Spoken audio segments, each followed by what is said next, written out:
Bueno, bienvenidos, bienvenidas a la mesa número 4, estas segundas jornadas de estudiantes investigadores, esta mesa titulada Vanguardias y Literaturas Latinoamericanas, donde, bueno, vamos a tener 3 exposiciones, básicamente sobre literatura cubana, podríamos decir, ¿sí? Y también sobre algunos conceptos de Adorno. Estas 3 exposiciones que vamos a ver que se vinculan de alguna manera no solo por esta idea de vanguardia en el trasfondo, sino también por otras cuestiones que tienen que ver con revolución, con utopía, con diferentes cuestiones que vamos a retomar hacia el final. Entonces, le doy ahora la palabra a Ricardo Andrade. Ricardo, que nos va a presentar la exposición Utopía del Sufrimiento y Libertad, Teodoro Adorno y la Estética del Desgarro. ¿Querés un poco presentarte, Ricardo, de dónde proviene esta exposición, a qué grupos de investigación perteneces y dónde la estás desarrollando? Sí, bien. En una primera instancia, o sea, es un proyecto de investigación, la continuación, mejor dicho, porque soy adscrito de la Cátedra de Literatura Alemana desde el 2017, justo cuando comencé el posgrado. Entonces esta es, digámoslo así, es la continuación porque, a ver, la primera investigación de la primera parte de la adscripción fue Adorno en relación con el pensamiento de Spengler, es decir, con el pensamiento de la revolución conservadora alemana, y después, para cambiar un poco la sintonía a la hora de investigar Adorno, decidí explorar 3 conceptos fundamentales dentro de su obra, ¿no? Que es la catástrofe, la memoria y la utopía. Esto, por supuesto, en relación con un montón de temáticas, un montón de aristas y de constelaciones, por ejemplo, el problema de la técnica en Adorno, el problema de la ecología en el pensamiento de Adorno, que hoy en día se está estudiando mucho, esa relación que por ahí en el siglo XX no era tan fuerte, hoy en día sí. Esto, por supuesto, en relación con otros pensadores, especialmente alemanes, pero bueno, es como mi área de estudio. Günther Anders, que va a aparecer en la exposición también, eh, Benjamin, entre otros muchos, ¿no? O sea, básicamente es eso. Y bueno, mi director es Miguel Veda, y nada, trabajo entre eso, entre la inscripción y bueno, la maestría, y ahora que estoy comenzando un programa de actualización en problemas filosóficos contemporáneos como para seguirme nutriendo más en el asunto de los estudios filosóficos, ¿no? Creo que con eso ya está. Claro, sí, sí. Así que si querés comenzar tu exposición. Dale, buenísimo, gracias. Bueno, antes que nada, buenas tardes a todos. Me disculpo porque no tengo la cámara puesta por un asunto laboral, se me complica un poco, pero bueno, voy a tratar de hacer lo más rápido posible en la lectura para que todos tengan tiempo y no haya problemas, ¿sí? Bien, comienzo entonces. ¿Me están escuchando bien, cierto? Sí, sí. Perfecto, gracias. Bueno, comienzo entonces. Libertad y utopía del sufrimiento. ¿Se puede pensar y más aún concretizar la libertad a través del dolor? La palabra utopía designa en su origen etimológico un no lugar. Pensar la vida desde un no lugar exige plantear el problema de la identidad y de las construcciones sociales que forman al individuo. La misma utopía evoca un desgarro, una escisión entre el yo, el tú y el nosotros que se da a través de un cuestionamiento radical del pensamiento y de los topos que la razón occidental ha elaborado para erigir la civilización. Este desgarro que implica pensar al individuo desde el no lugar nos lleva al exilio, comprendiendo esta palabra en su dimensión dolorosa y al mismo tiempo fuertemente crítica y aguda frente a las construcciones ideológicas del capitalismo. Comprendiendo esto, la libertad adquiere nuevas connotaciones. La vida al margen permite desafiar, a través del intento de emancipación, lo que se da por sentado y lo que ya ha sido pensado. En relación con esto, una de las conceptualizaciones y desarrollo de experiencias que merece una especial atención es el de la noción de historia. El historiador Reinhard Koselleck menciona que el cambio histórico se alimenta de los vencidos. En la medida en que estos sobreviven, han hecho la experiencia insustituible de todas las historias, que suelen discurrir de manera distinta a como los pretenden los afectados. Esta experiencia única no es ilegible ni se puede repetir, pero puede elaborarse buscando los motivos que perduran a medio o largo plazo, es decir, que son repetibles. Los vencidos, es decir, los exiliados de la victoria del poder, son los que construyen mediante la no pertenencia a la historia. Experiencia e historia van de la mano en cuanto ambas expresan el dolor y la lucha de los que han vivido, formando de este modo lo que se conoce como el presente, lo constantemente contemporáneo. Visto desde esta perspectiva, el presente se manifiesta como una agonía, esto quiere decir, como una lucha en donde se hace evidente el intento de recuperar la voz de los excluidos para edificar el futuro. La conciencia del presente y del dolor que subyace en él implica hacer visible una tradición histórica y vital, una tradición utópica. La pervivencia y la utopía, ya no solo vista como un no lugar, sino como una apuesta hacia el futuro, se materializa en las luchas políticas y en la emancipación, a través del arte, de los individuos. En la consternación que generan ambos fenómenos, el tiempo cobra una dimensión nueva en donde la pregunta por la condición humana se vuelve una premisa fundamental. La consternación implica asumir el horror y la destrucción de lo expuesto, dando paso a una lucidez que se da mediante la volatilización de lo existente. En relación con el arte, Adorno escribe que las obras de arte no solo elaboran imágenes como algo duradero, se convierten en obras de arte igualmente mediante la destrucción de su propia imaginería. Por eso, esta está profundamente emparentada con la explosión. La autodestrucción de las imágenes y de la imaginación enraizada en la obra de arte hace de esto un espacio del no lugar y la no identidad. Lo que hace explotar la obra de arte no es solo el instante de su contemplación, sino también los elementos históricos que la constituyen, su tradición formal y su énfasis en la acumulación de la deshumanización. Lo duradero de la obra de arte se manifiesta a través de la representación del sufrimiento, mediado por la coacción social y económica que, en la modernidad, hay en su máxima expresión en el Estado y en la progresiva irracionalidad abstracta del capitalismo, expresado este último hoy en día con el adjetivo financiero. Al mismo tiempo, la explosión duradera revela que las obras de arte son las historias de los vencidos, y a su vez, el anhelo utópico de la emancipación. Una lectura más minuciosa de la noción de explosión evidencia la importancia que tiene el fragmento como concepto y expresión en la modernidad artística. La utopía, en este sentido, está mediada por lo fragmentario, por aquello que no puede formarse en su totalidad sin lo concreto. Si se toma en consideración lo ya mencionado, la obra de arte volatiliza los momentos históricos,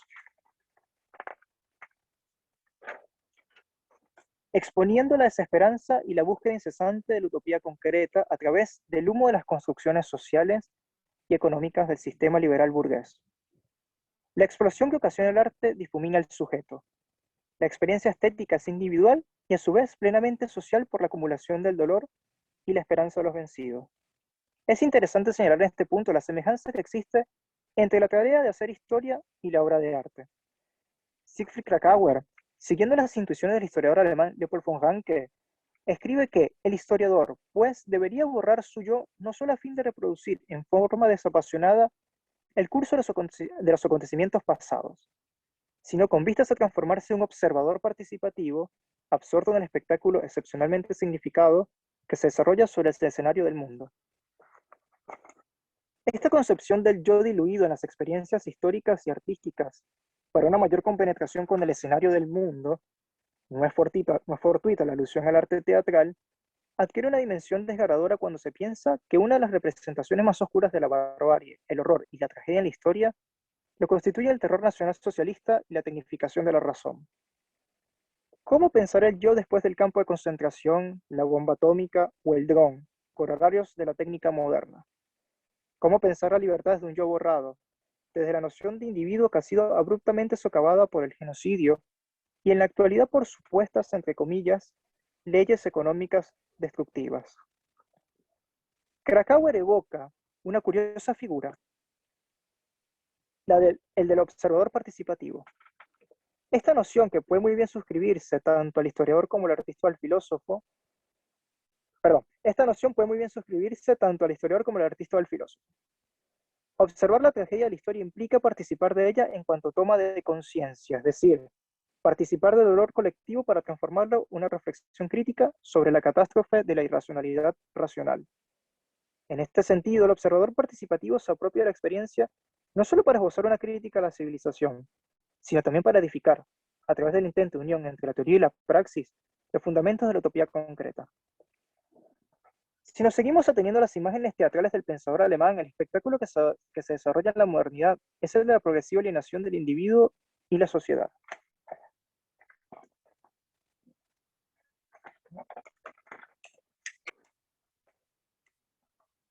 Perdón, que... Bien. El concepto de alienación, que va desde lo religioso teológico Feuerbach hasta el económico Marx, es situado por Adorno en el plano de la obra de arte también. En este sentido, Adorno, retomando algunos presupuestos teóricos de Brecht, escribe en su seminario sobre estética de 1958 que la alienación, Entfremdung, del mundo solo puede reproducirse en la obra de arte, en realidad renunciando a lo familiar. Y en este punto creo que Brecht, como teórico en todo caso, ha visto algo importante, porque presentar lo familiar como familiar es algo convencional y preformado. Al reproducir la alienación, la obra de arte absorbe la deshumanización de la realidad, transformándose en expresión también de dicho estado de la condición humana. En este sentido, se gesta a partir de un vínculo deteriorado con lo real. Ella misma muestra la vida dañada y sus consecuencias en la construcción político-social de un momento histórico determinado. La renuncia a lo familiar, es decir, de la cotidianidad uniformemente construida, permite pensar la historia y la individualidad desde lo siniestro. La noción de lo siniestro se entrelaza con la utopía en cuanto expresa no solo el dolor de los individuos cercenados por el sistema, sino también el sufrimiento de los que han hecho la experiencia histórica. Al pensar en la utopía, irremediablemente aparece en el horizonte una denominación política bastante compleja, el totalitarismo. La relación entre utopía y terror político es bastante antigua, aunque su corolario fue alcanzado en el siglo XX en dos formas principalmente, en el nacionalsocialismo y en el estalinismo. El pensador francés Michel Abensour señala este punto cuando dice que convendría saber si la imagen o el mito de la sociedad reconciliada, la buena sociedad en armonía plena consigo misma que pertenece a la genealogía del totalitarismo, infiltra necesariamente la tradición utópica o más precisamente las tradiciones utópicas. En una palabra, la utopía está sujeta irrevocablemente a un proceso de mitologización.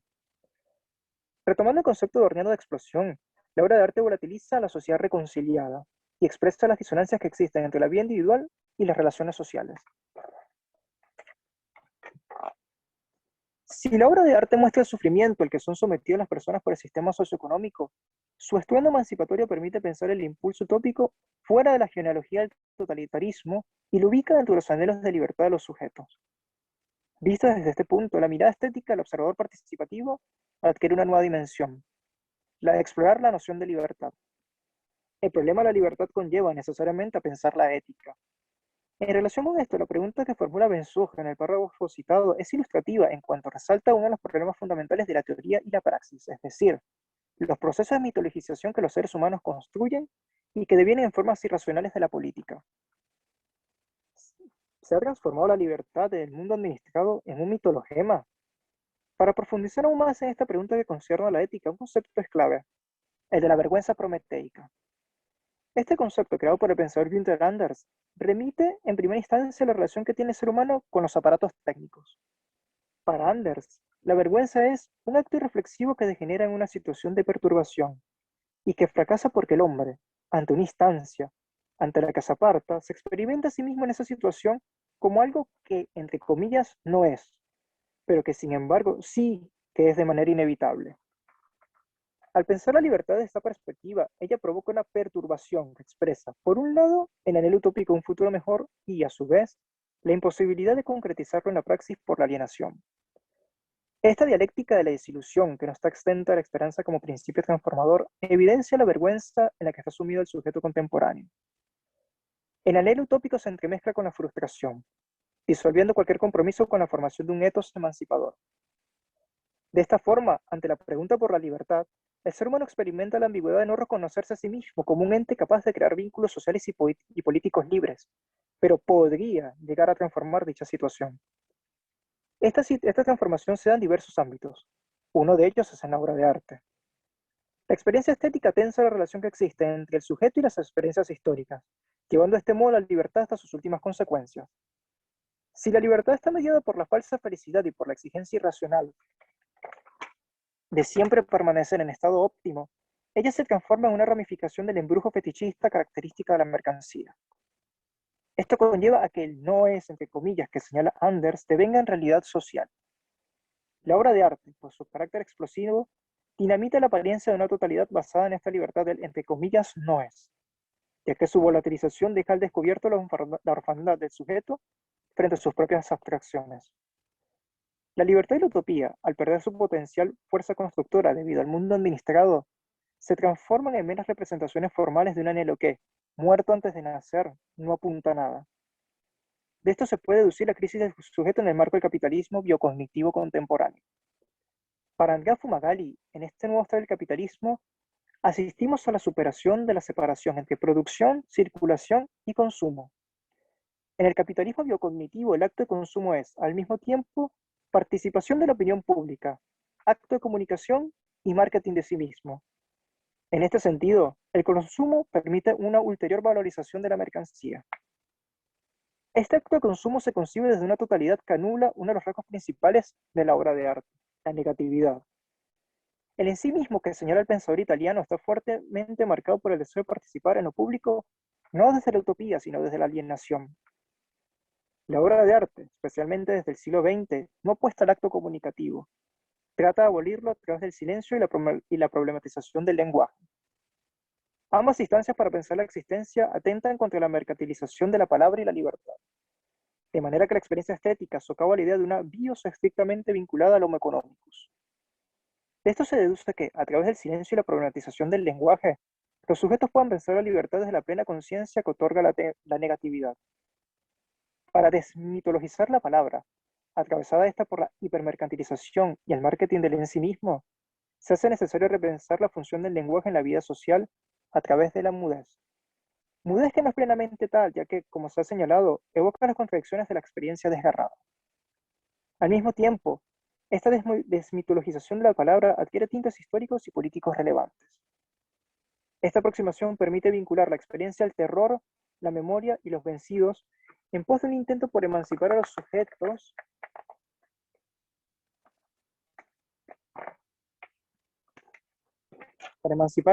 a través de la conciencia del sufrimiento. Esta toma de conciencia es política en la medida en que no solo busca un camino hacia la praxis, sino también forma parte de una resistencia frente a la capitalización cognitiva.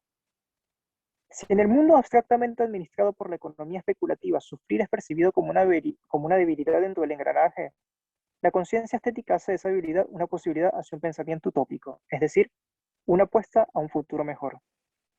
De ahí que el en sí mismo se transforma en este punto en un nosotros. Este cambio lingüístico termina por concretar una actitud existencial que busca nuevas alternativas políticas a través de la explosión de la obra de arte. Este conflicto entre el en sí mismo y el nosotros es vital, ya que permite vislumbrar una noción de la historia y la filosofía a partir del conflicto paradójico del pensamiento dialéctico. Con respecto a esto, señala Adorno que una filosofía de la historia dialéctica debería, pues, pensar conjuntamente las concepciones, que se disocian con indiferencia una de otra, de discontinuidad y de historia universal. No hay que decir, pues, sometiéndose ante la alternativa, la historia es continuidad o es discontinuidad. Hay que decir, en cambio, en la discontinuidad, en lo que he denominado alguna vez la permanencia de la catástrofe. La historia es, por cierto, excepcionalmente continua. Dos conceptos son fundamentales en esta reflexión, el de la discontinuidad y el de la permanencia en la catástrofe.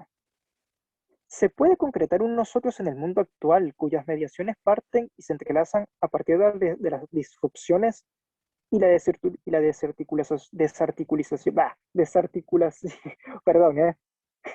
desarticulación propia de la hiperconectividad? El individuo vive en la discontinuidad. La potencia de la obra de arte, cuyo carácter siniestro permitía romper con lo cotidiano, ha ido perdiendo su efecto en la sociedad para dar paso a una sobreexposición al horror cotidiano.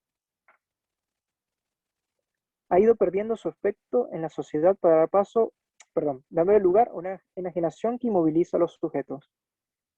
Esta inmovilidad forma parte, entre otras cosas, de la permanencia en la catástrofe que señala Adorno.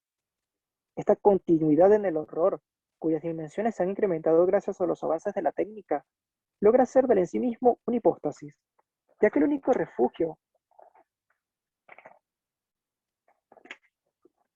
que vislumbra el sujeto es el de la negación del nosotros para poder sobrevivir. De esta manera se perpetúa la atomización característica del capitalismo biocognitivo. Si bien por la hiperconectividad actual la experiencia estética debería volatilizar con mucha mayor fuerza las estructuras sociales y psíquicas, esta se encuentra frente al contradictorio problema de lidiar con la pretendida eternidad de unas, entre comillas, leyes naturales económicas impuestas por la abstracción. La concreción de dichas leyes en el arte es la destrucción de la experiencia estética, ya que esta última exige el ejercicio intelectual y anímico del observador participativo. De ahí que apuestas como la de Mauricio Catalán, de pegar una banana con una cinta adhesiva para luego ser comida, revele la inocuidad del pensar frente a lo que se considera un objeto estético. Claro, por ahí no tienen un poco de referencia, o sí, en el 2019 fue famosísima esta banana que se pegó en Miami, en el Art Basel, me parece. Entonces fue un revuelo porque era un fenómeno súper mediático, etc. Bueno, me remito a ese ejemplo en particular. Retomo frente a lo que se considera un objeto estético. Lo que queda de ese acto es la pared blanca, es decir, la nada frente a lo cual lo inocuo se transforma en un valor ético y mercantil. Más que una controversia, el fenómeno demuestra la obsolescencia de la razón en el capitalismo biocognitivo. La permanencia en la catástrofe, entonces, es el indicio de la obsolescencia del hombre. Si se toma en consideración esto, ¿se puede pensar en la utopía desde lo obsoleto? Si es que aún existe espacio para un proyecto utópico que esté mediado por la obra de arte. La existencia derruida, cuyos constantes desgarros ponen en evidencia la fragilidad de toda la estructura sociopsíquica del sujeto actual, demuestra que la utopía del conocimiento ha sido marginada, en última instancia, explotada por el hipervalor. Con respecto a la utopía del conocimiento, escribe Adorno en sus lecciones sobre dialéctica negativa que la utopía del conocimiento, si a partir de lo que intenté desarrollar hoy ante ustedes pretendiera extraer una conclusión, no sería captar lo no conceptual, por ejemplo, a través de métodos no conceptuales, supuestamente más elevados, sino esclarecer lo no conceptual por medio del concepto y por medio de la autocrítica de los conceptos, sin que en ello lo no conceptual, lo concebido, deba ser asimilado violentamente desde fuera de los conceptos. Si el concepto que se desarrolla a partir de la experiencia estética y la observación participativa es el impulso que origina la utopía del conocimiento, este se encuentra en una crisis agónica en cuanto a lo conceptual ya no logra construir caminos que permitan rechazar la alienación y transformarla. Al mismo tiempo, esta crisis es el espacio de la estética del desgarro. Mediante la negatividad se hace del fracaso un modus vivendi que, ya en su talante anímico, desarticula la felicidad administrada. En este sentido, el conocimiento de la catástrofe y su posible superación se hallan en el reconocimiento de la negatividad, el sufrimiento y la crisis del concepto.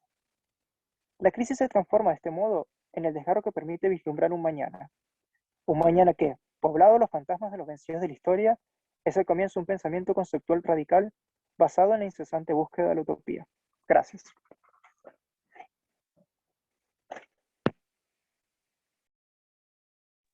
Bueno, muy bien, muchas gracias, Ricardo. Vamos a seguir ahora con la exposición de Violeta Orlando, que se titula Vanguardia cubana, Nicolás Guillén y la recuperación de un resto en América Latina. Violeta, también si querés recomponer un poco de dónde proviene esta investigación, dónde se inserta, en qué marco, en qué proyecto de investigación. Dale, hola a todos. Bueno, el proyecto nace como parte de una ascripción en el Instituto de Literatura Hispanoamericana. Esa ascripción me la dirige mi tutora, María Fernanda Pampín. Y bueno, a partir de la presentación de un proyecto que yo hice, aceptaron ese proyecto y bueno, vengo trabajando ya en esta temática hace 2 años y bueno, por la pandemia quedó todo parado, digamos, pero continuamos, digamos, con ella abordando, ya que ella se especializa en estudios caribeños, así que bueno, es un poco lo que realizo yo también en conjunto con ella, y la formación que ella me da. Bueno, voy a compartir en pantalla, espero que salga, porque vieron que estas cosas a veces no salen bien, pero espero que salga bien el PowerPoint. Díganme si se ve. Sí, ¿no? Sí, sí. Perfecto. Bueno, En el siguiente trabajo proponemos analizar un corpus seleccionado de poemas provenientes de las obras Motivos del Sol y Songo Rocosongo del poeta Nicolás Guillén, poeta cubano. El primero es 1930 y el segundo 1931, con el fin de dar cuenta de algunos de los procedimientos retóricos fundamentales presentes en su poesía. Para ello partimos y tenemos en cuenta las características formales y los modos en que las mismas intentan evidenciar o reflejar la voz de la comunidad afrodescendiente en América Latina. Entendemos así que en la poética de Guillén hay una zona media entre la oralidad y la escritura, un espacio en el cual se puede vislumbrar la apropiación de dos lenguas, la española y la inglesa, mediante recursos retóricos utilizados como herramientas que le permiten revivir las voces ancestrales y a la vez que funcionan como gestos vanguardistas. Afrodescendencia en América Latina. La llegada de las comunidades africanas al continente americano constituyó un entramado de necesidad y poder a costa de la dominación total o parcial de las mismas. Es por esta razón que el análisis de lo ocurrido posteriormente se ha extendido en debates actuales acerca de la configuración de identidades afrodescendientes en el continente.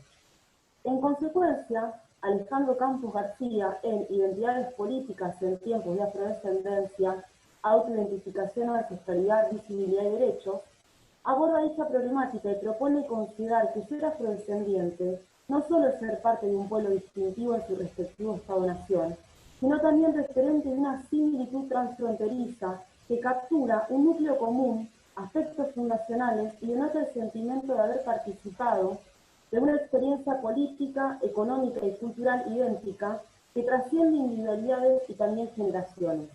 Ser afrodescendiente es símbolo de una subjetividad grupal a la que como tal le corresponden derechos propios, civiles, políticos, económicos, sociales y culturales.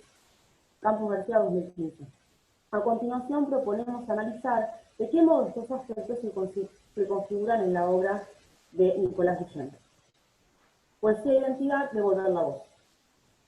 En Los sones de Nicolás Guillén, Ángel Aguiar sostiene que, cito, en Cuba un peculiar proceso histórico semejante al de la mayoría de las Antillas hizo que concurrieran en la formación del espíritu nacional dos corrientes fundadoras, la española del conquistador y la africana del esclavo. Fin de cita.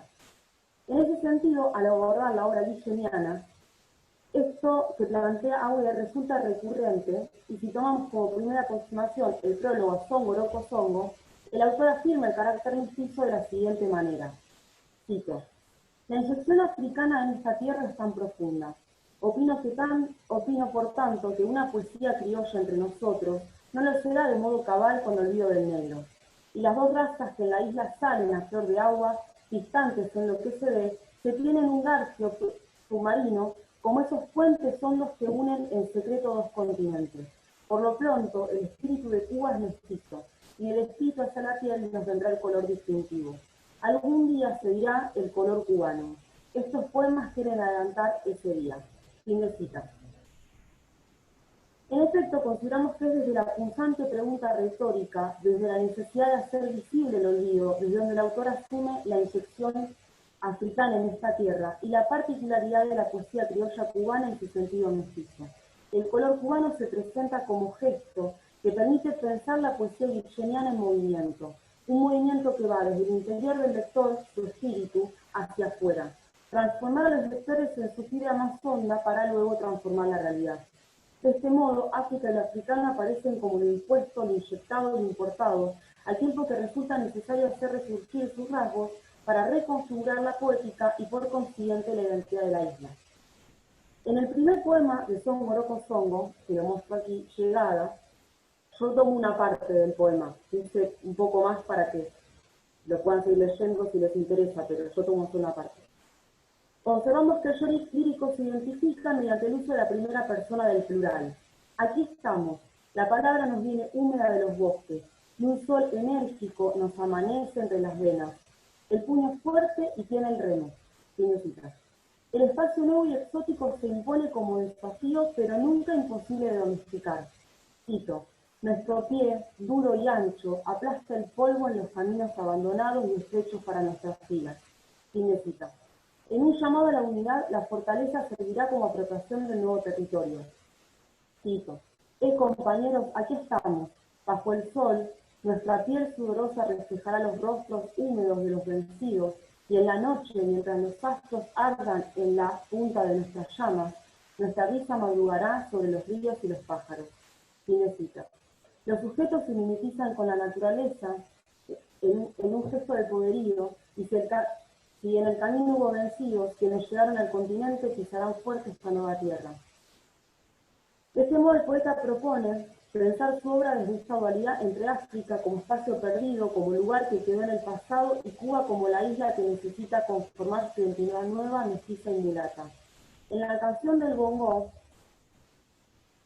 se denuncia el tratamiento sobre las voces y las identidades africanas en esta tierra de carácter mulato. Cito: en esta tierra mulata, de africano y español, vale más callarse, amigos, y no menear la cuestión, porque venimos de lejos y andamos de dos en dos. Aquí el que más fino sea, responde si llamo yo. Habrá quien llega a insultarme, pero no de corazón, habrá quien me escupa en público cuando a solas se besó. Frente a los otros, frente a las críticas y sus miradas, el sujeto se adueña del lenguaje y se propone menear la cuestión. A continuación analizaremos qué recursos pone en juego, qué recursos retóricos para configurar menear la cuestión.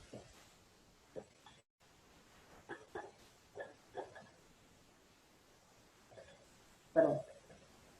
Si partimos de la idea de que las culturas africanas eran culturas orales, surge el interrogante acerca de qué ocurrió en el pasaje y la adaptación de aquella realidad en el marco de una cultura otra mediada por la escritura. En relación, María Fernanda Pampín, en su trabajo para una poética antillana, representación del Caribe como frontera de imperios en Nicolás Guillén, propone que la poética de Guillén resulta innovadora en tanto que refleja el deseo de representar al negro y principalmente de rescatarlo como elemento cubano, incluyendo su habla. Reproducir el lenguaje hablado de los negros implica configurar una nueva expresión de la nacionalidad y un modo de resistencia. Pampín 2009. Pensar la poética de Guillén como un entramado de realidad y escritura nos permite abordar el carácter vanguardista de su obra en vínculo con la utilización de mecanismos pertenecientes a la tradición negra vernacular. En el modo que significa una teoría de la crítica literaria afroestadounidense, Henry Gage propone la figura retórica de significar para estudiar justamente la utilización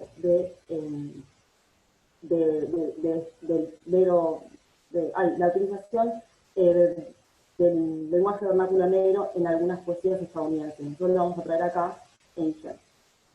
Y esta figura, que es la figura de significar, se trata de un complejo retórico que engloba una serie de habilidades relacionadas con el uso del lenguaje, es decir, una representación figurativa o informal de expresión del discurso que se encuentra en las formas negras vernaculares, incorporando estructuras retóricas, tropos, como la repetición, la burla, la intertextualidad, el sarcasmo, la sátira, la ironía, la improvisación, el humor y la inversión de conceptos. En relación con lo anterior, entendemos que Guillén pone en funcionamiento una serie de mecanismos de apropiación que le permiten crear nuevos sentidos a partir de este recurso retórico que sacamos y traemos aquí de él. En Negro Bembón, por ejemplo, el autor utiliza la ironía para configurar un yo lírico que en tono burlón interroga al objeto lírico y lo ridiculiza. ¿Por qué, cito, por qué te pone tan bravo cuando te dice negro bembón si tiene la boca santa, negro bembón? Bembón así como eres, tiene de todo, caridad te mantiene, te lo da todo. La pregunta afilada y su repetición le permite hacer hincapié en la configuración de la mirada de los otros, y asimismo el poema presenta cortes sintagmáticos en los versos tiene de todo, te lo da todo, caridad te mantiene, recurso que posibilita al autor reconfigurar la lengua española y apropiarse de ella para utilizarla a su semejanza. El lenguaje que cobra nuevos sentidos que recorren el poema y evidencian estos juegos retóricos propuestos. Pero la inversión de sentido no se limita solo al español, ya que luego lo hace, por ejemplo, con el inglés. En Tú no sabes inglés, eso se evidencia desde el título, aparece otra vez un tono irónico como en el anterior, y al mismo tiempo nuevamente los cortes sintagmáticos. Si uno va hacia el poema, cito, dice: con tanto inglés que tú sabías, Vito Manuel, con tanto inglés, no sabe ahora decir yo. En este poema, además, los cortes sintagmáticos le sirven al yo lírico para utilizar la lengua inglesa, burlarse de ella y reescribirla como si fuese una pronunciación oral de esa misma lengua. Fidel Pascual Vilches, en Descolonización Lingüística, el papel del inglés en la poesía de Nicolás Guillén, trabaja sobre este aspecto desde Motivos del Son hasta nueva antología mayor, y concluye que dichas apropiaciones le permiten al poeta evidenciar la desigualdad social, el racismo, el clasismo, el imperialismo, la pérdida de identidad y el desarraigo. Vilches, 1976. Es decir, entendemos que la lengua aparece aquí para burlar la lengua del colonizador y le resulta funcional para mostrar cómo la cultura extranjera impuso sus propias reglas sobre la comunidad cubana y mestiza. Por último, entendemos que las operaciones retóricas de Guillén no se limitan solo a recursos sobre el lenguaje. El juego que propone se complementa con una operación dialógica que vincula otras formas del discurso pertenecientes al vernáculo, la música. La incorporación de estructuras rítmicas, como el son, permite connotar de manera diversa el contenido de los poemas. De esta manera encontramos que su poesía logra traspasar el umbral de la textualidad, es decir, aparece como un entramado complejo en el que las formas ligadas a la vida de la escritura se encuentran en la relación de interdependencia. Retomando las palabras de Augier, lo primero que se advierte, y admira en los motivos es la captación del fenómeno artístico del son para incorporarlo al complejo de la poesía castellana como esquema rítmico más que como forma métrica o estrofa. Significa. Es justamente en la estructura rítmica del sol donde los recursos antes analizados toman dimensión y sentido para lograr devolverle la identidad y las voces a sus ancestros africanos.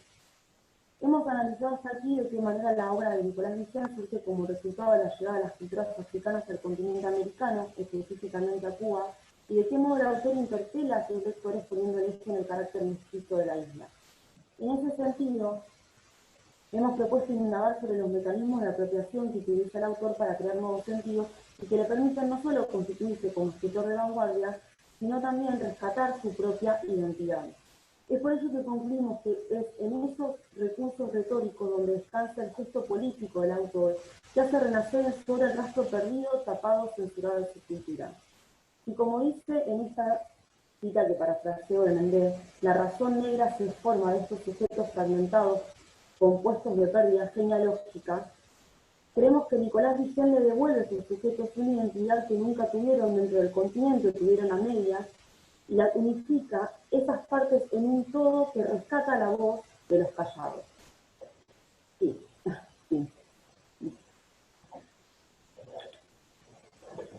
Bueno, muchas gracias, Violeta.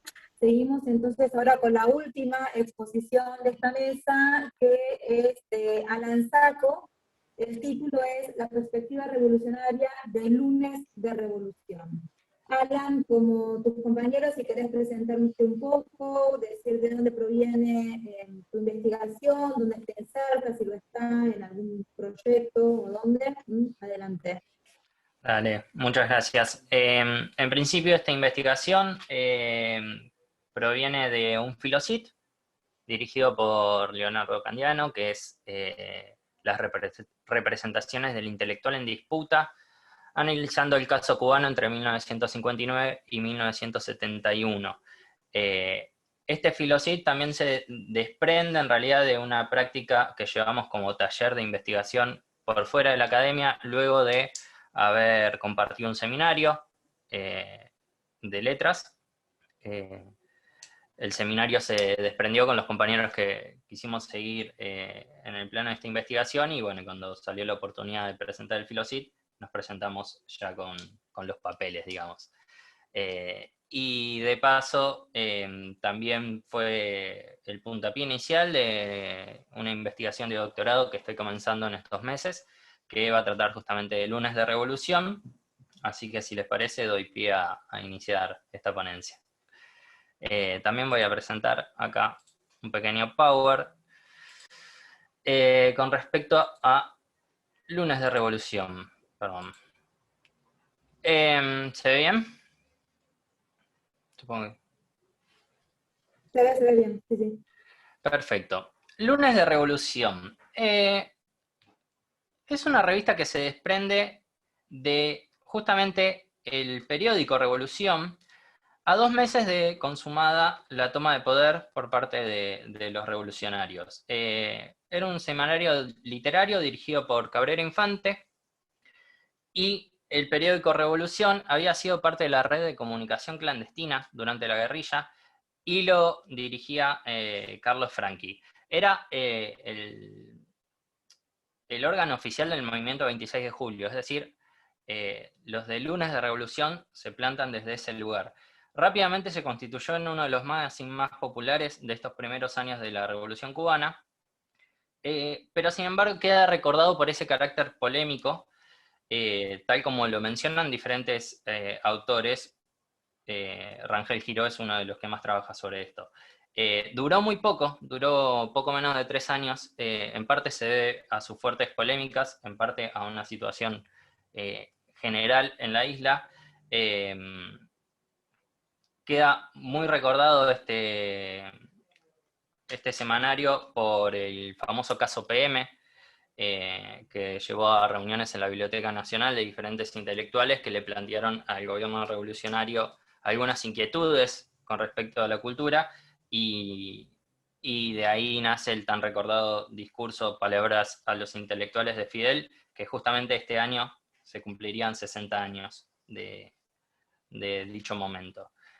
La idea es no centrarnos en la revista en sí, sino que la revista es un poco la excusa para pensar a los intelectuales que se nucleaban alrededor de esta revista, y entendiendo que la Revolución Cubana para ellos no solo consistió en la toma de poder por parte del movimiento 26 de julio y sus aliados, sino también, como mencionan algunos autores, Pogolotti, Fernández Diegues, Rangel Giró, Candiano, era sobre todo un hecho cultural inédito en la isla, y por primera vez para ellos sentían que la cultura pasaba a ocupar un lugar en la vida de los cubanos. Y de este modo también lo entendían los intelectuales nucleados alrededor de Lunes, entre los que estaban, como ya dije, Cabrera Infante, Franchi, Virgilio Piñera, José Baragaño, Antón Arrufat, Carbet Casey, entre otros. Y ellos sentían que justamente la intelectualidad tenía que demostrar de alguna manera estar a la altura de la responsabilidad histórica. Entonces, el problema suscitaba en cuál debía ser la actitud que a partir de ahí los intelectuales deberían tomar y cómo demostrarlo. Este sería como el gran problema que surge desde mi lectura de los primeros números de Lunes, y yo considero como respuesta que desde estos primeros números ellos van a plantear una perspectiva revolucionaria desde la cual van a empezar a posicionarse en los diferentes debates culturales. Para dar cuenta de esto voy a dividir esta ponencia en 3 partes. La primera le titulé Mostrando las cartas, en el sentido de mostrar con qué cartas se están jugando. La segunda, cierta disputa entre particular y universal. Y por último, el punto de mira y sobre todo la aparición de la nueva revista cubana a fines del año 1959.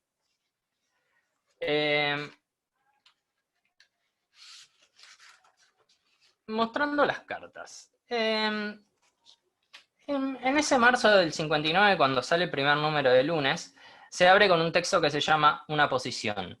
Del lado izquierdo está la primera tapa de Lunes, que dice Lunes de Revolución, los ñáñigos, aparece un texto analizando a Heidegger, etc. La revista se abre con esta editorial llamada Una posición, donde ellos se presentan como una generación nacida en el terror, palabra que había salido en la primera ponencia, y el silencio de la dictadura de Batista, y que ahora sentían que necesitaban tener un lugar de expresión. Desde este primer momento proponen un quiebre con las generaciones anteriores de intelectuales, entre ellas entra Guillén, que también fue parte de nuestro debate, en la cual Caín y compañía sentían que estaban encerrados en la Torre de Marfil. Discutible esta visión. Ellos tenían otra intención, la posición de ellos era acercar el arte de la vida, y en esto entendían que era acercarse a los conflictos sociales, políticos y económicos de la sociedad en la que se desarrolla. Y entendían que el lunes configuraba un quiebre con toda concepción anterior de revista literaria y de literatura cubana. En parte, si uno se acerca a lo que fue el lunes de Revolución, va a ver que, por ejemplo, a un costado puse la etapa número 14, que es de las que más me agradan de ellos, donde el tema principal es la reforma agraria, que era la gran discusión que se estaba llevando a cabo en Cuba en ese momento. Como terminó siendo mucho más amplio que una simple revista literaria. Junto a esta primera editorial, para mí el tercer número de lunes es sin duda el más programático. Es en este donde se definen políticamente. Cito: somos, eso sí, intelectuales, artistas, escritores de izquierda, tan de izquierda que a veces vemos al comunismo pasar por el lado y situarse a la derecha en muchas cuestiones de arte y literatura. Necesitaban desmarcarse fuertemente del Partido Socialista Cubano, que era quizás el más ortodoxo dentro del marxismo. Incluso veían este matiz estanilista, que también hoy surgió un poco el problema de los totalitarismos y el estanilismo como expresión de izquierda. Entonces ya producen dos quiebres dentro del campo intelectual. Uno con la generación anterior, como lo habíamos mencionado, y este segundo quiebre con sus colegas más cercanos a una posición comunista. La intención de ellos, lo plantean ahí, es sostener una tendencia a la pluralidad y libertad en el arte. Leandro Estupiñán, es uno de los que más estudió este grupo, tiene un libro, y en este definía más o menos al grupo del lunes así. Decía, cito: abogada por la vanguardia y por algo que de pronto podría parecer contraproducente: los escritores comprometidos por su circunstancia política. En mostrando las cartas, justamente, hay dos líneas teóricas en las que Lunes va a tratar de desarrollarse. Una es el intelectual comprometido de Sartre. Por eso ahí está el texto que salió en Lunes de Revolución. Y en el mismo número, que es el número 3, donde sale ese texto de Sartre, también sale el manifiesto de León Trotsky, el arte revolucionario independiente. Es interesante en la presentación que hace de Sartre que abajo, en la bajada, ponen que asumen como propias las palabras del francés. Desde este momento, para mí estas son las cartas con las que se muestran y las que dan cuenta de la base teórica en la que se va a constituir esta perspectiva revolucionaria que voy a tratar de llevar, desde la cual ellos conciben el arte y la literatura. Desde ahí, para mí, van a sentar las posiciones en sus primeros debates de 1959. En cuanto a lo particular y lo universal, el primer debate se va en torno al teatro. Uno de los primeros colaboradores que más frecuentemente publicaba durante estos primeros meses de la revista fue Rine Leal. Se desempeñaba como teórico y crítico de teatro. Y da cuenta de algo que fue así, que fue el arte que tuvo mayor desarrollo una vez consumada la toma del poder revolucionario. Se calculaba que alrededor de 13.000 espectadores mensuales iban a ver obras de teatro. Es decir, en el nivel de una revolución que pretendía ser la cultura más popular, entendían que este era el primer arte que había sobresalido. Sin embargo, tiene un punto de vista muy crítico. Él viene a proponer una idea de teatro revolucionario. Este teatro revolucionario se basa en una innovación escénica y una libertad creadora, pero él dice que no es un teatro que busca entretener, sino todo lo contrario, llevar hacia la indignación. No lo ve como literario ni intelectual, ya que no le interesaría en su teatro las relaciones privadas, sino las relaciones sociales. Y conecta demasiado con Brecht, en la idea de teatro que manejaba Brecht. Entonces, a la hora de analizar las obras de teatro que estaban surgiendo en la escena cubana, relaciona fuertemente esta idea de lo universal. Y la critica férreamente, porque él dice que critica mucho la idea de un teatro que pretenda ser solamente universal. Hubo un caso de una obra de teatro que trató sobre un bandido cubano, y la dramatización la hicieron a la manera de una obra griega, lo cual a él le molestó demasiado. Y también criticaba mucho aquellas obras que pretendían captar el espíritu cubano, ya que él consideraba que no llegaban ni a ser cubanas ni a ser nacionales. Entonces, él afirma que a pesar de que fue el arte que más desarrollo tuvo, necesitaba un cambio porque no estaba a la altura de las circunstancias históricas. Y lo decía de manera clara, se requería un teatro nacional que exprese con sentido universal. Ni uno que sea meramente universal, ni uno que sea meramente particular. A mí me resuena mucho esta idea, a la idea sartreana del escritor que le habla a sus contemporáneos, a sus compatriotas, a sus hermanos de raza o de clase, y esa es la manera de poder lograr la posteridad, según Sartre. Básicamente, este escritor situado en contexto. Contra esta propuesta había otra circulando en Cuba, que era la de teatro estudio, la cual se consideraba que no podía hacerse en Cuba otro teatro que no sea antiimperialista, que no fomente la unidad nacional y que de alguna manera no esté retratando la reforma agraria, que era como el gran evento político de ese primer año. Y Leal considera que esto es una postura autoritaria y que no se le da rienda a la libertad artística. Desde mi punto de vista, está dentro de una lógica de teatro nacional y me parece un poco desmedida la crítica, o al menos me lo pregunto como problema. En cuanto a la dimensión universal, es una problemática que atraviesa a diferentes intelectuales del grupo, mientras ahí en el Power hay algunas imágenes de obras que sucedieron en Cuba y las fotos son sacadas por ellos. En tanto a la dimensión universal, José Baragaño, en un texto que se llama Visión del arte actual, me interesa mucho esta idea de que la visión aparece siempre como metáfora, consideraba justamente que el arte actual estaba buscando su expansión al universo y que el hombre estaría entrando en una era de espacio cósmico.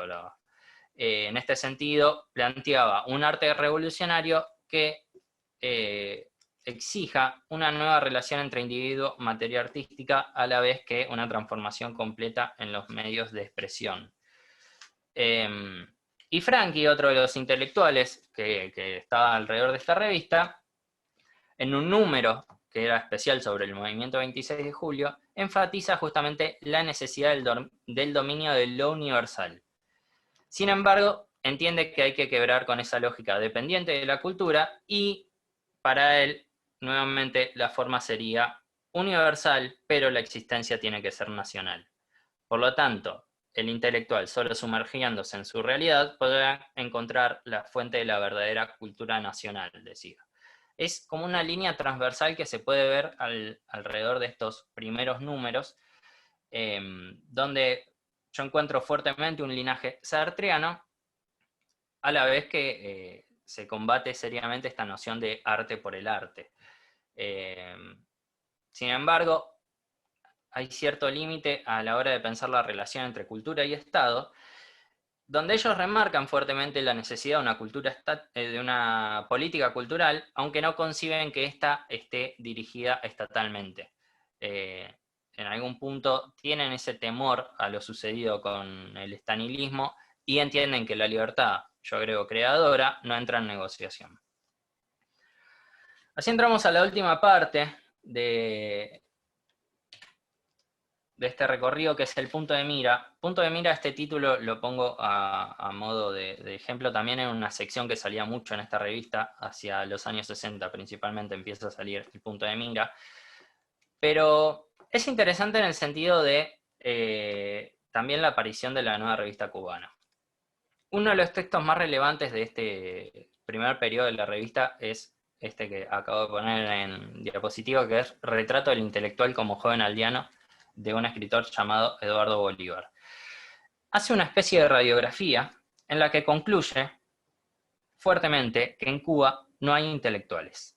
Por un lado, él dice, se encuentra el erudito pedante, usa esas palabras, que aspira a más cultura y no deja ser ignorante, volvemos a la idea de la universalidad, y por el otro, el intelectual que es terriblemente aldeano, volvemos a la idea de lo particular.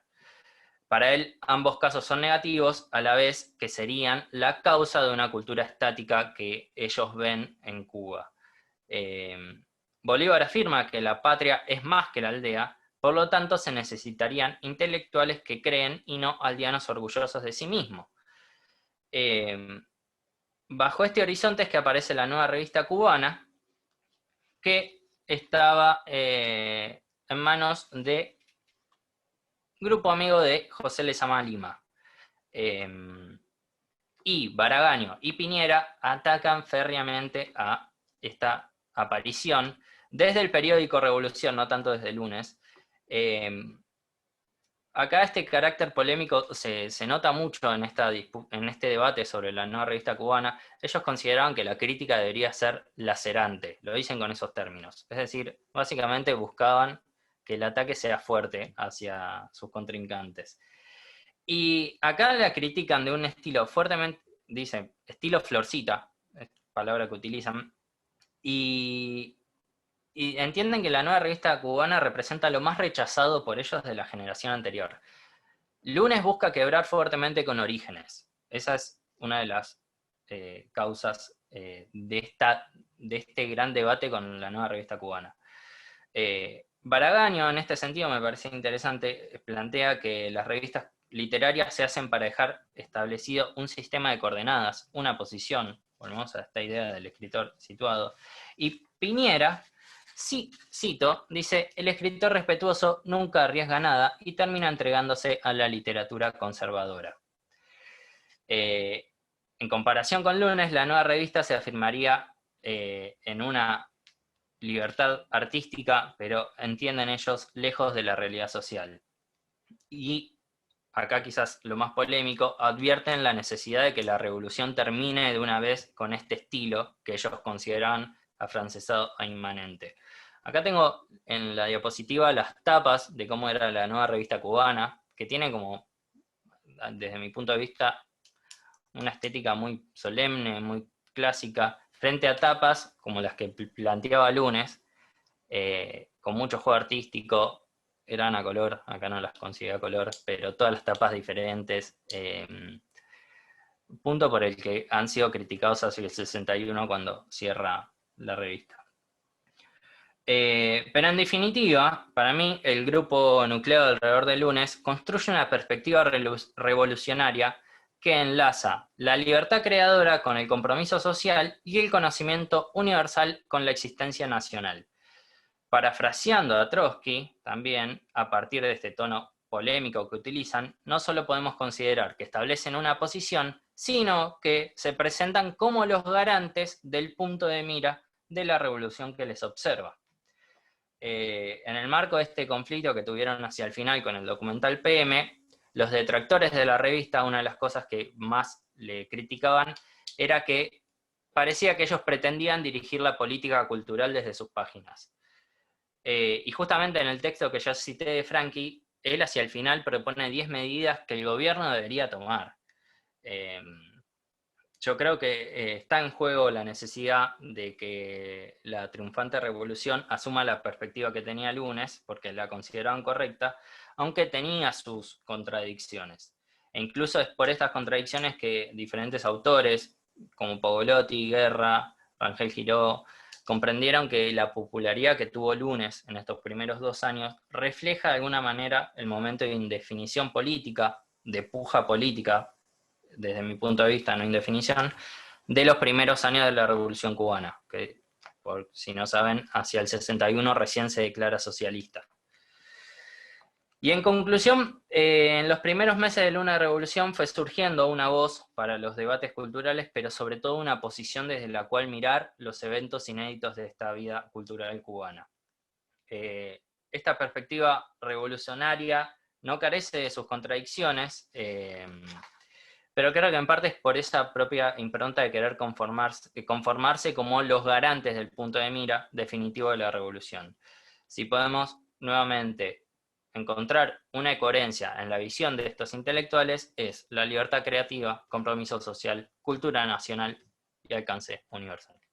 Eso es todo. Bueno, muy bien, gracias Alan. Bueno, muy buenas ponencias, muy interesante. Como yo les había adelantado, ¿no? Estas exposiciones que se vinculan no solamente por la idea de vanguardia, sino por un conjunto de nociones que tienen cierta vinculación natural, como la de utopía, vanguardia, revolución. ¿Sí? Y había dicho al principio, Ricardo, también de su exposición, con esta idea de obra de arte con explosión. ¿Sí? Perdón que te corte, Luciana, se te escucha un Sí, poquitín cortado, pero se te entiende. Lo único, si hablas un poquitín más lento, se te entiende, pero como justo a veces, bueno. pero se te entiende. Un poco más lento y va a fluir mejor. Voy a intentarlo, porque me Sí, sé que a mí acelero y no me pasa lo paro. mismo. Me pasa lo mismo, dale. Entonces, decía que, digamos, son exposiciones donde hay una vinculación, aparentemente, bueno, sobre todo la de Ricardo, que no está tan enmarcada en la cuestión latinoamericana, y particularmente en la cuestión cubana. ¿Se entiende ahora? Sí. Bueno, entonces decía que son exposiciones que están enlazadas no solo por la idea de vanguardia, sino por otras ideas que también de alguna manera están enlazadas y vinculadas a la idea de vanguardia, que son la idea de utopía, de revolución, ¿sí? No encontraba recién, que ha dicho Ricardo, otra palabra que me había interesado, la noción de discontinuidad, eso me interesaba recalcar. Son todas nociones que están vinculadas a la vanguardia y que de alguna manera estas exposiciones dieron cuenta de eso. El vínculo entre vanguardia y revolución, recién pensaba con la exposición de Alan, que él hablaba de, bueno, esta definición en el primer momento de la Revolución Cubana, ¿no? De definición política, que se refleja también en las páginas de Lunes de Revolución. Me recordó que algo similar sucede en la Revolución Rusa, con la vanguardia rusa. ¿Sí? Hay un momento de la Revolución Rusa donde todo está indefinido, donde digamos, se plantea con mayor evidencia histórica la discontinuidad de ese momento. Y entonces la vanguardia también está en un momento de indecisión y se plantean cosas similares. Eso lo vimos el año pasado, dimos con la doctora Guadalupe Silva un seminario sobre vanguardia, sobre posmodernidad, perdón, sobre escenas de posmodernismo en América Latina, y vimos un documental sobre las escuelas de arte en Cuba, sobre la construcción de las escuelas de arte en Cuba. Y las discusiones que hay sobre si el arte es algo burgués, sobre si la representación corresponde al arte, o si se debe adoptar otro tipo de manifestación para colaborar con la revolución. Son discusiones que también están al inicio de la Revolución Rusa. Entonces, esto para Alan, que tal vez sea interesante ir a revisar también esas discusiones, ¿no?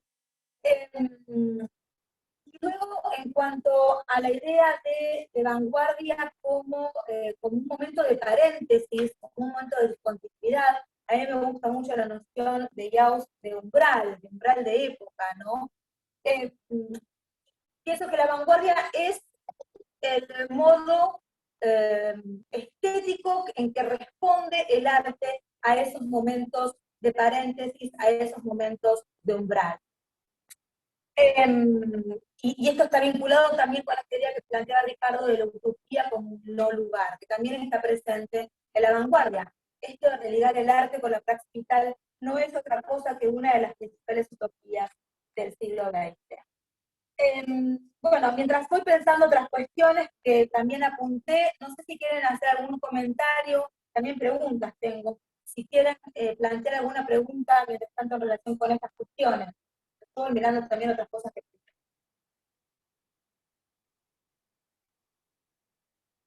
O los mismos expositores, si recién Alan encontraba algunos vínculos con las otras ponencias, es interesante plantear eso.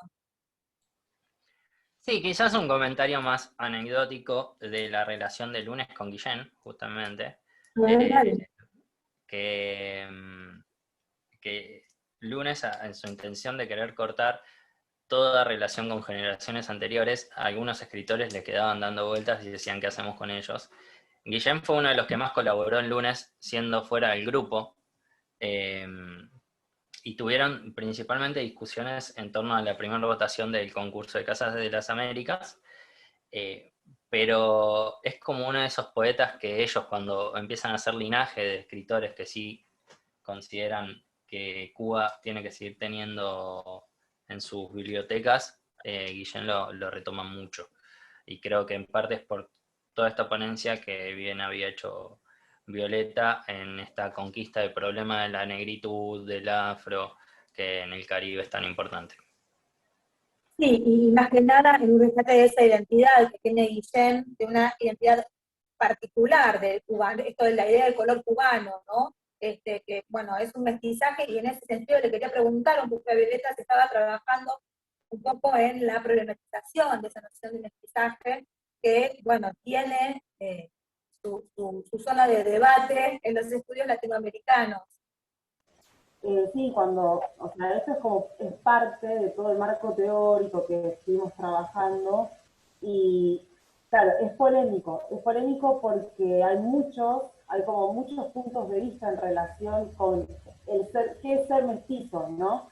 Entonces, por eso en el trabajo final que hoy presenté, intenté llevarlo al punto de, bueno, cómo se rescata esa voz ancestral, como un poco, porque en realidad todavía, inclusive, el texto que yo usé de los debates sobre afrodescendencia es bastante actual, es una recopilación de unas mesas de debate que se hicieron, que lo editó Corregidor, donde se trabaja el problema de la afrodescendencia en América Latina, porque es un tema que todavía ahora está en debate, y de hecho es un debate en Argentina, por ejemplo, bastante actual, ¿no? Como, viste, uno empezó ahora a escuchar como colectivos de familias. Entonces, bueno, la verdad es que intenté, por eso, en la exposición, ser lo más respetuosa posible de la terminología y principalmente de lo mestizo y esa problemática, ¿sí? Porque hay muchas distintas definiciones, teorías, y bueno, eso es lo que te puedo decir. Soy consciente de eso, y de hecho mi tutora siempre me lo remarca y me ha remarcado como, lee mucho de todo esto porque es polémico.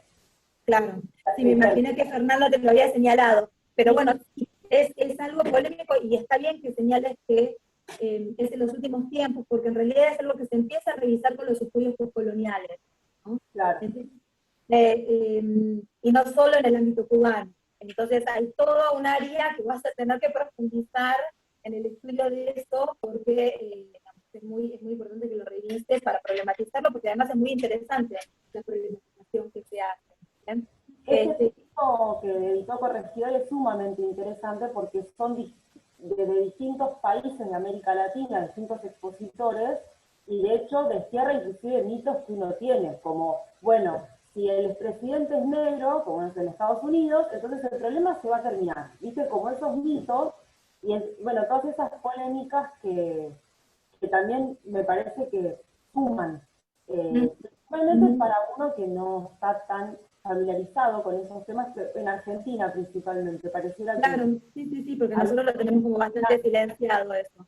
Pero bueno, ahí ya te vas a encontrar con otros autores del Caribe, bueno, Fernanda seguro te lo Agrisanti, bueno, que problematizan mucho estas cuestiones. Y otra cuestión que te quería decir es que algo muy vanguardista es el vínculo con, digamos, los vínculos interdisciplinarios. Entonces, el hecho de que Guillén trabaje con el son cubano, además de vincular con la cultura popular cubana, otro rasgo vanguardista, ya que sí, ustedes saben que Andreas Poisen dice que la vanguardia lo que hace es desarrollar un vínculo alternativo entre la cultura elevada y la cultura popular, ¿no? Se busca encauzar puntos de contacto entre esas dos culturas, y de alguna manera Guillén está haciendo eso al vincularlo con el son, y también, digamos, al trabajar de manera interdisciplinaria con la música, ¿no? En tratar de reproducir en su poesía ese ritmo, y lo logra además, ¿no? ese ritmo del son cubano. Y finalmente lo que te quería señalar es la cuestión de la oralidad. Yo no soy especialista en esto, pero sé de oídos o de haber leído algo por ahí que uno de los autores clásicos que trabaja con la oralidad de la literatura latinoamericana es Martín Lienhardt. Entonces, tal vez estaría bueno revisar, digamos, son trabajos que tienen ya unos años, pero a veces viene bien ir a ver qué había en ese momento y ver cómo se releyó más en la actualidad. Nada, cosas que se me ocurrieron a raíz de tu ponencia y que tal vez te pueden servir. Sí, gracias. Sí. Y otra cuestión que quería vincular con el tema de la vanguardia, y creo que estaba en algún momento de tu ponencia, no me acuerdo si era Violeta o Alan que lo decía, algo así como que, en realidad esto lo dice Rama en el texto, en el libro de transculturación en América Latina. Rama lo dice un poco como el pasar, y nadie le da mucha bolilla, a mí me resulta una idea brillante, y es que dice que la vanguardia de alguna manera lo que produjo en América Latina fue, como la vanguardia tiene una discursividad, de ir en contra digamos, de los discursos armados, digamos, de toda la razón occidental, y acá lo podemos vincular con Adorno también, ya que está. Y entonces lo que hizo en América Latina fue revalorizar todas esas culturas populares, ¿no? Y colocarlas en el lugar del arte, que a lo mejor antes tenía un lugar subalterno, y la vanguardia, la discursividad de la vanguardia permite eso. Si me dejan los citos, es breve la cita de Rama, dice que Rama encuentra que la vanguardia, y aquí viene la cita, puso en entredicho el discurso lógico-racional que venía manejando la literatura a consecuencia de sus orígenes burgueses en el siglo XIX. Y que la quiebra de este sistema lógico deja en libertad la materia real perteneciente a las culturas internas de América Latina y permite apreciarla en otras dimensiones. ¿Sí? Entonces, a mí me parece una idea genial para pensar de qué manera funciona la vanguardia en América Latina, que es muy distinta a la manera en que funciona en Europa, ¿no? No funciona de una manera, bueno, sí, por supuesto que hay algo de destrucción en la vanguardia latinoamericana, pero no funciona de una manera tan destructiva como en Europa, sino por el contrario, funciona como un discurso relegitimador de esa cultura popular de América Latina. No sé si alguien quiere, estoy hablando un montón yo, no sé si alguien quiere agregar algo más. A mí en lo particular, Sí, dale. escuchamos, Sí. perdón. No, a mí en lo particular me llamó la atención de la exposición de Alan, es este concepto de, que me parece bastante problemático, ¿no? El concepto de la revolución que observa, ¿no? O sea, es, a mi parecer, no es haber transformado la revolución en un hecho, ¿cómo explicarlo? O sea, haberlo transformado en un sujeto que observa, pero al mismo tiempo, porque observa, está sujeto a la vigilancia, ¿no? Por ahí también está el conflicto entre estos intelectuales cubanos que no quieren que el aparato estatal absorba, digamos así, toda la esfera cultural en pos de una libertad creadora, porque ya saben que la revolución puede, no necesariamente es así, puede derivar en precisamente la vigilancia, ¿no? Bueno, tienen la experiencia rusa, eso es lo que están mirando, ¿no? Pero bueno, Alan seguramente te puede responder mejor. Claro, en realidad, como comentaba, esa frase fue parafraseando a Trotsky en el texto El Manifiesto por un Arte Revolucionario Independiente, donde en realidad esa frase él se las dice a los artistas principalmente soviéticos, en sentido de, bueno, la revolución los observa, ¿qué vamos a hacer? Va más por ese lado, es un texto polémico, daría para hablar 3 horas más todavía. A mí lo que me pareció de tu exposición, Alan, es que tenés muchos temas muy interesantes ahí. Me imagino que es una publicación muy, yo no la vi nunca. Sí, obviamente uno puede haber leído la bibliografía, pero no la tuve enfrente. Debe ser una publicación muy interesante. y la sensación que me daba es que tenías varios temas ahí en tu exposición a profundizar, ¿no? Sí, Entonces, sí. el tema del teatro es un tema aparte, ¿no? Una discusión aparte, y me imagino que vas a profundizar luego eso, ¿no? Sí, justamente la idea de esta ponencia era como, bueno, a ver qué perspectiva revolucionaria se plantaban en los primeros números para desarrollarlas en perspectiva de cada arte, porque yo corté en los 6 meses, porque si seguía 6 meses más tenía que meterme en poesía, que es un mundo aparte lo que dicen los muchachos.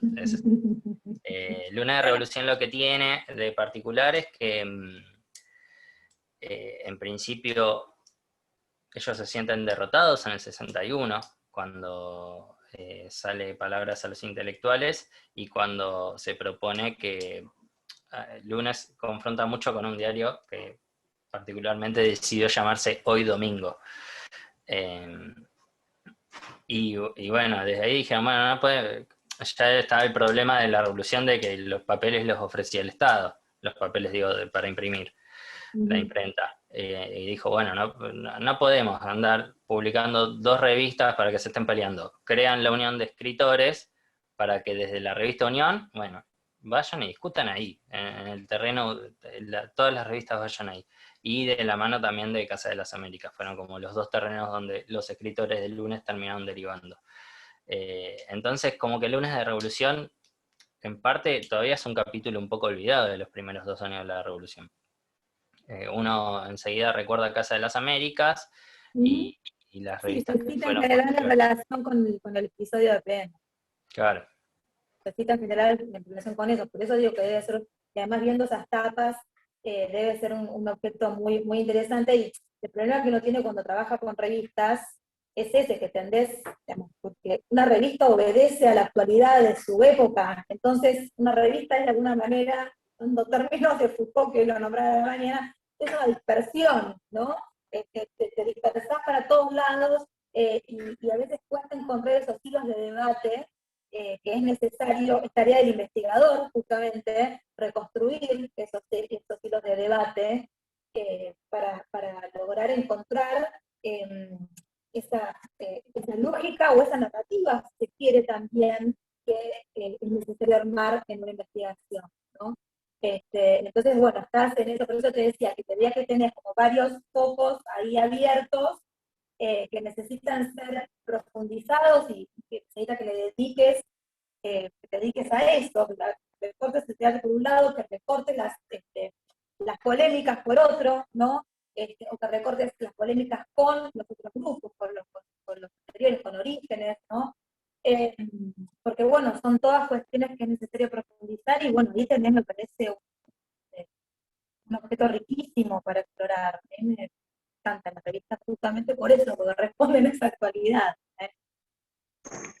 Sí, y ojo, que estaba pensando también de que el trabajo de Alan puede también o sea, puede también ramificarse a ciertas experiencias europeas, ¿no? Pienso, por ejemplo, digamos, en mi área de estudio, que es Alemania, unos países de lengua alemana, la República Democrática Alemana, o sea, que justamente en esos años también está pasando por un problema entre el artista y el Estado. O sea, ¿qué hacemos? ¿Rompemos con el realismo socialista?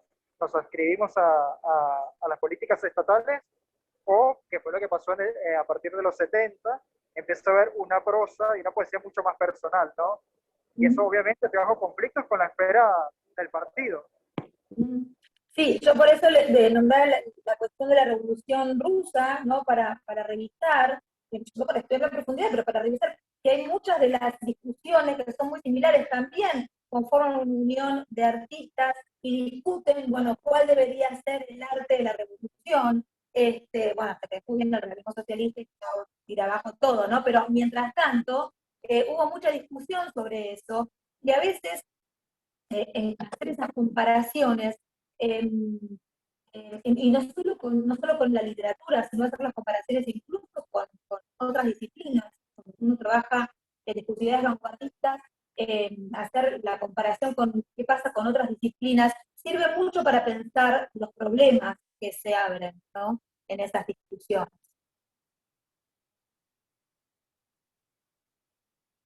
Yo tengo una pregunta, creo que lo dijiste, Alan, pero por las dudas, quiero ver si porque cuando yo, digamos, hice este trabajo sobre Guillén, y a su vez cursé el seminario de la Revolución Cubana y el problema de los intelectuales, y unifiqué en mi cabeza esto de, bueno, cuando Guillén escribe poemas, digamos, no sé, en todo el trabajo que él hace en West Indies, LTD, digamos, ese poemario, digamos, que es una denuncia al vínculo con Estados Unidos tan fuerte, indudablemente dije, bueno, algo de esto marcó a la revolución, digamos, no puedes, ¿me entendés? Entonces, creo que vos lo dijiste, pero reitero, vos lo que dijiste es, ellos discuten, pero después entienden que hubo un trabajo literario ahí que marca cierto debate. ¿Lo dijiste o lo malinterpreté yo?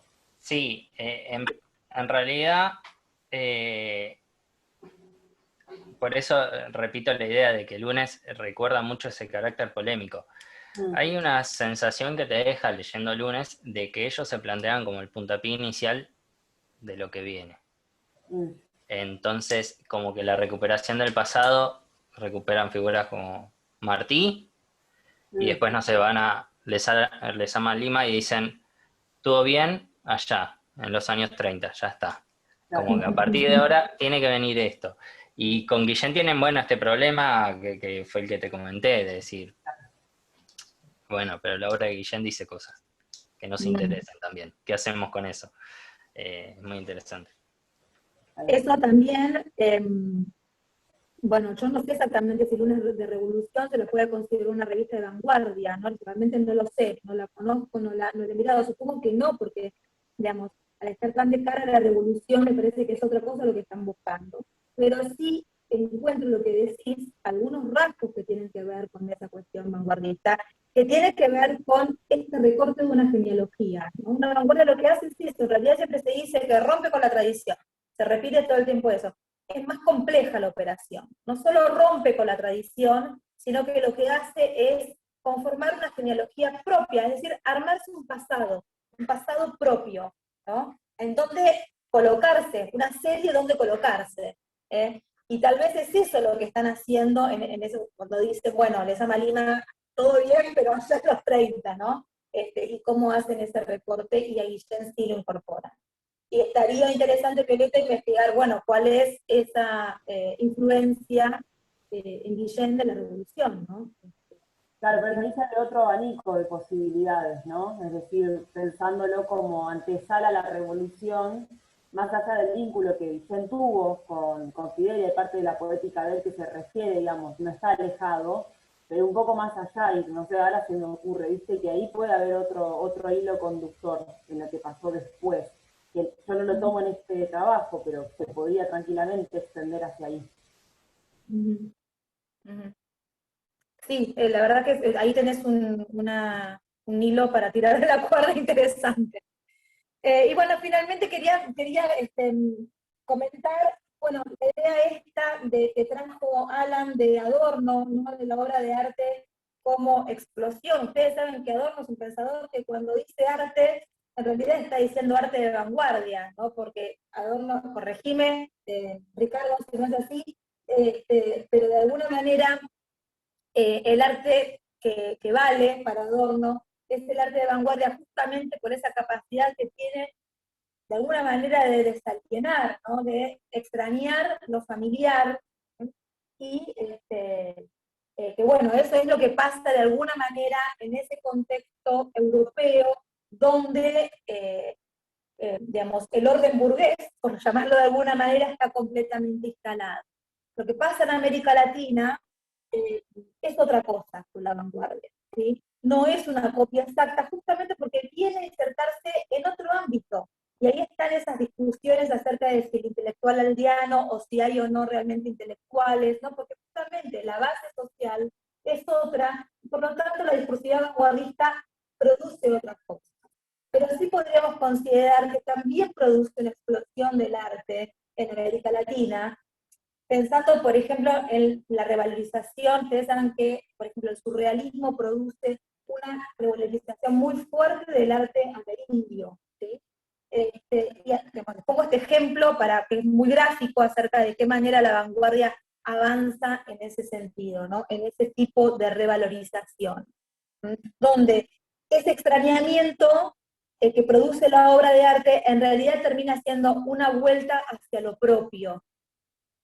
Y es eso lo que también se ve en Guillén. Habrá que ver qué pasa ahí en la Única Revolución, ¿no? Si no hay una reivindicación también de esa humanidad. Y otra cosa también, perdón, pero voy a por donde de cosas, que me interesó es la cuestión que planteó Alan de la presencia del discurso sartreano en la Revolución, que en los años 60 es absolutamente hegemónico, ¿no? En los países latinoamericanos, pero es muy interesante porque produce una versión del socialismo o de la cultura de izquierda diferente a la que tuvieron otras experiencias revolucionarias. Y en ese sentido, otra punta, Alan, ahí para investigar es la cuestión de lo universal. ¿Qué significa lo universal para la cultura de izquierda? También es algo muy interesante, y hay una tensión que, bueno, a mí particularmente siempre me interesó, me parece que es algo muy digamos, muy interesante para investigar.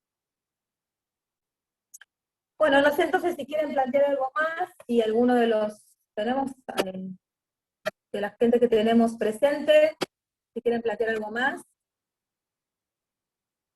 No sé qué hora es, me olvidé la hora. Son y 35, pero digamos, sí. Ya de hecho, me gustó que hubiera mucho diálogo entre expositores, ¿no? Es algo a valorar. No digo solo para jornadas estudiantiles, sino jornadas de cualquier tipo, ¿no? Que muchas veces no sucede, así que buenísimo eso. Sí. No, y sobre todo que lo que uno está pensando le sirva a otro, ¿no? Para pensar la cosa o para encontrar otro hilo de la investigación. No debería pasar siempre eso, es ideal. Perdón, No, yo a mí se me ocurrió algo con respecto a vanguardias, cuando vos hablabas, Luciana, de una manera de reconfigurar el pasado.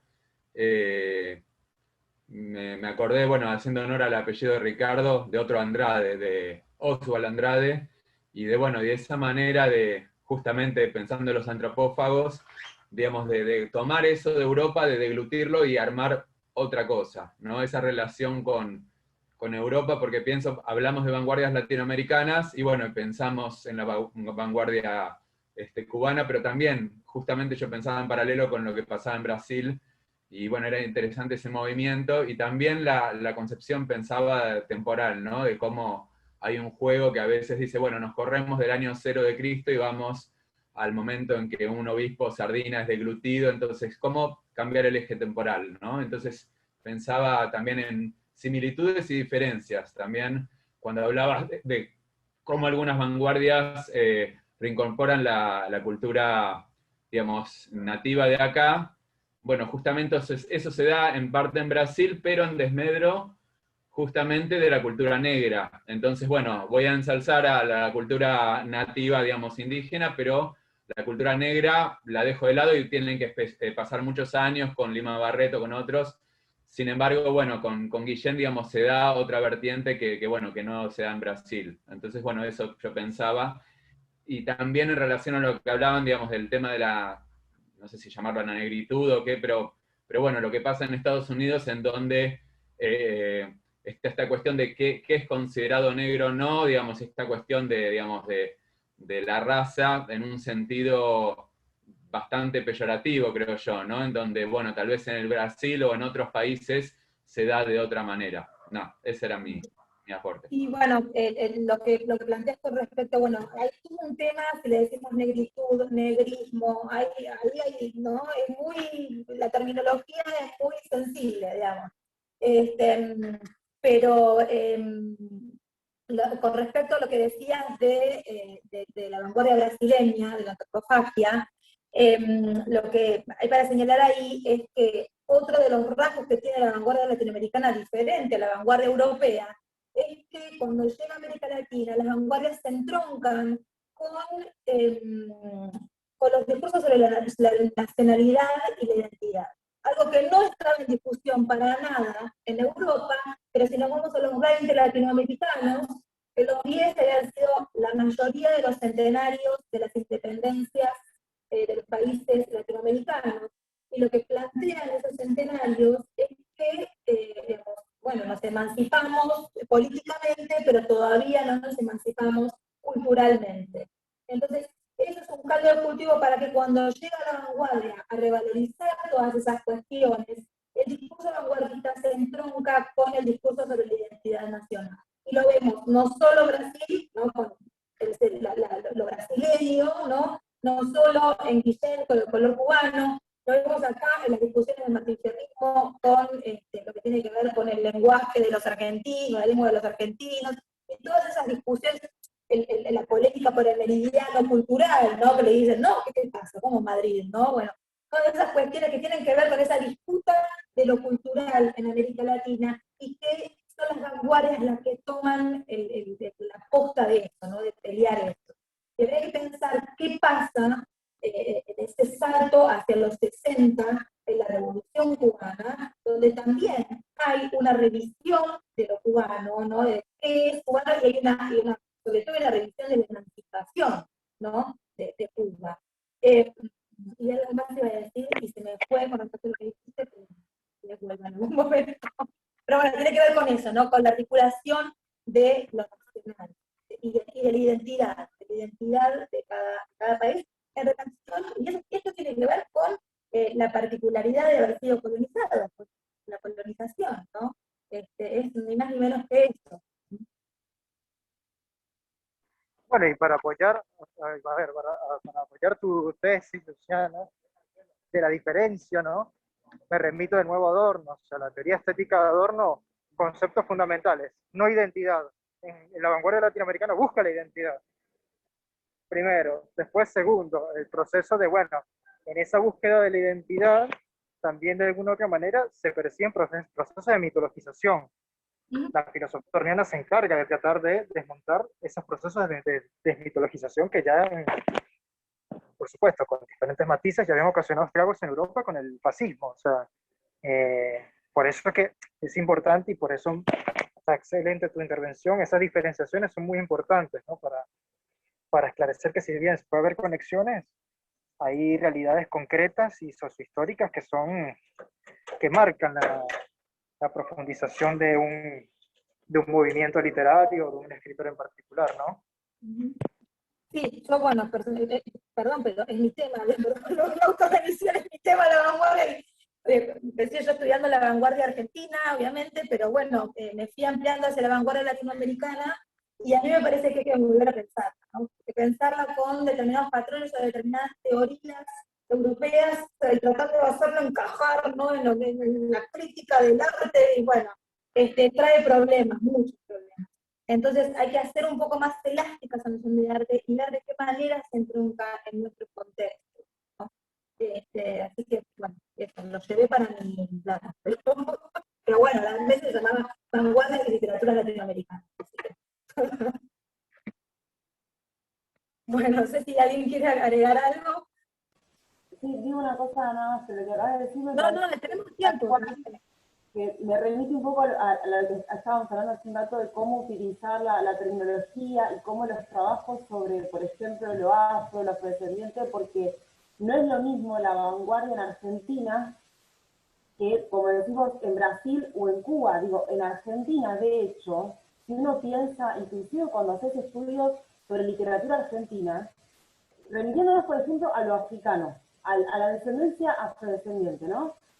Uno lee que aparecen personajes negros, pero después no aparece nada, pareciera como, a ver, quiero llegar a esto, una apropiación cultural, nos pintaban la cara de negro en los actos escolares, pero después pareciera que hubo se borró esa cultura, y uno piensa, pero ¿dónde está?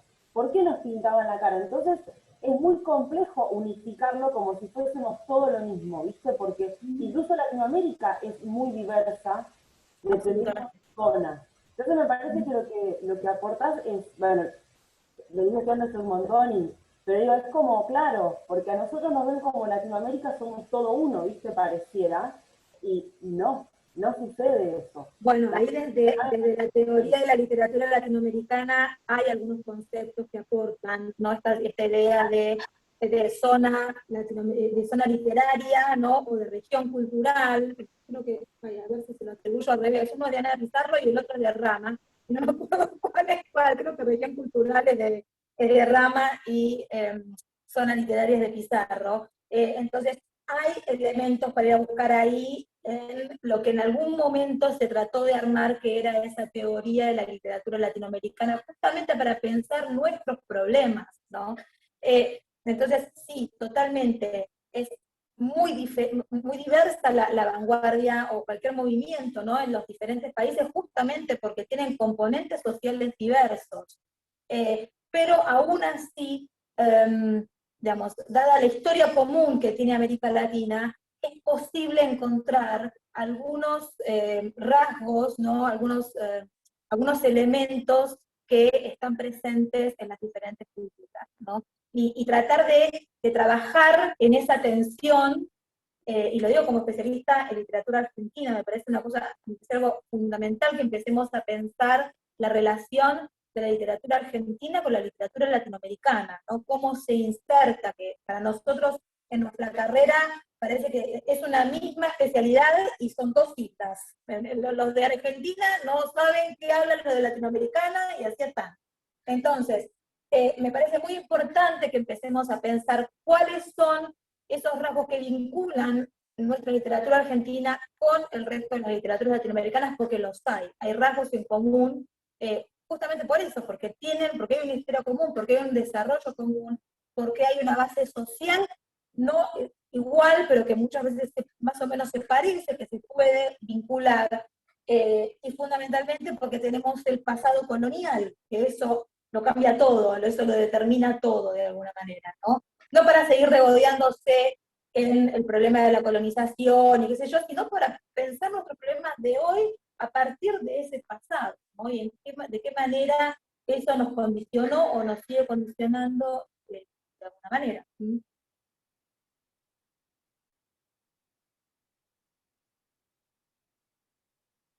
Bueno,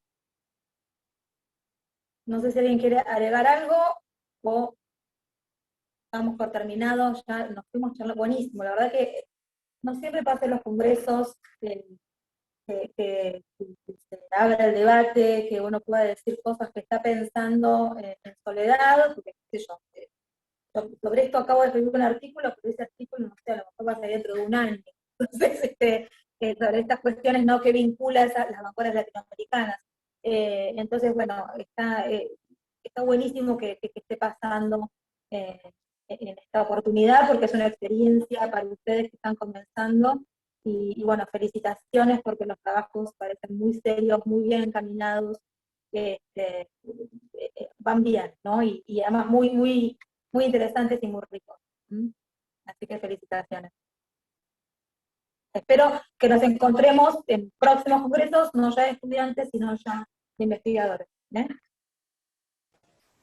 Muchas gracias. Muchas gracias. Ustedes. Gracias. Bueno.